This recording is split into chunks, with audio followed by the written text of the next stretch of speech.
আসসালামু আলাইকুম এভরিওয়ান। এখানে নিয়ে নিয়েছি 6 পিস বড় মাছের টুকরা। এখানে আমি রুই মাছটা নিয়ে নিয়েছি। দিয়ে দিচ্ছি 1 চামচ মরিচ গুঁড়া, হাফ চামচ হলুদ গুঁড়া, হাফ চামচ ধনিয়া গুঁড়া, স্বাদ মতো লবণ। এবার সবগুলো মাছ আমি খুব ভালোভাবে মেখে নেব।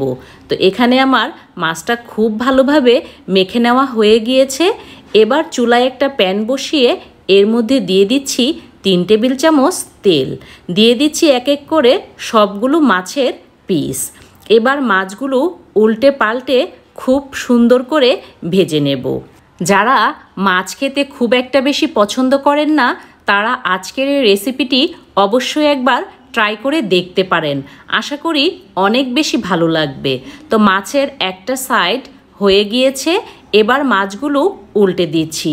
এই মাছগুলো চুলার আঁচটা মিডিয়াম লো ফ্লেমে রেখে ভাজতে হবে। কয়েকবার উল্টে পাল্টে মাছগুলো খুব সুন্দর করে ভেজে নিচ্ছি। এখানে মাছগুলো খুব ভালোভাবে ভাজা হয়ে গিয়েছে। এখন নামিয়ে ঠান্ডা করে মাছগুলোকে খুব ভালোভাবে বেছে নেব। ভালোভাবে বাছতে হবে যাতে একটাও কাটা না থাকে।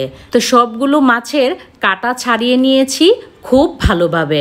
এবার নিয়ে নিচ্ছি একটা বাটিতে দিয়ে দিচ্ছি 3 টেবিল চামচ পেঁয়াজ কুচি ও স্বাদ মতো লবণ। দিয়ে দিচ্ছি কয়েকটা শুকনো মরিচ ভাজা। ঝালটা এখানে আপনারা আপনাদের পছন্দ অনুযায়ী ব্যবহার করতে পারবেন। তো খুব ভালোভাবে মেখে নেওয়ার পর এবার এর মধ্যে দিয়ে দেব 1 টেবিল চামচ পেঁয়াজ বেরেস্তা ও 1 টেবিল চামচ সরিষার তেল। দিয়ে দিচ্ছি 1 টেবিল চামচ ধনিয়া পাতা কুচি। দিয়ে আবার খুব ভালোভাবে মেখে নিচ্ছি।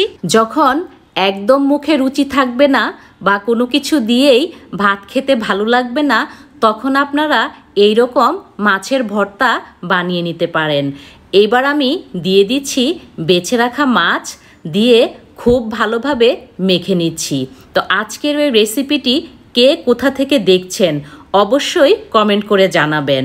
যারা ভর্তা খেতে অনেক বেশি পছন্দ করেন, তারা আজকের এই রেসিপিটি অবশ্যই একবার ট্রাই করে দেখবেন। তো এখানে আমার ভর্তাটা বানানো হয়ে গিয়েছে। এবার আমি হোটেলের মতো করে একটু গোল গোল শেপ দিয়ে দিচ্ছি। দেখতে যদি অনেক বেশি সুন্দর হয়, তাহলে খাওয়ার চাহিদাটা কিন্তু অনেক গুণ বেড়ে যায়। এবার আমি সবগুলো গোল মাছের ভর্তা বাটিতে উঠিয়ে নিচ্ছি।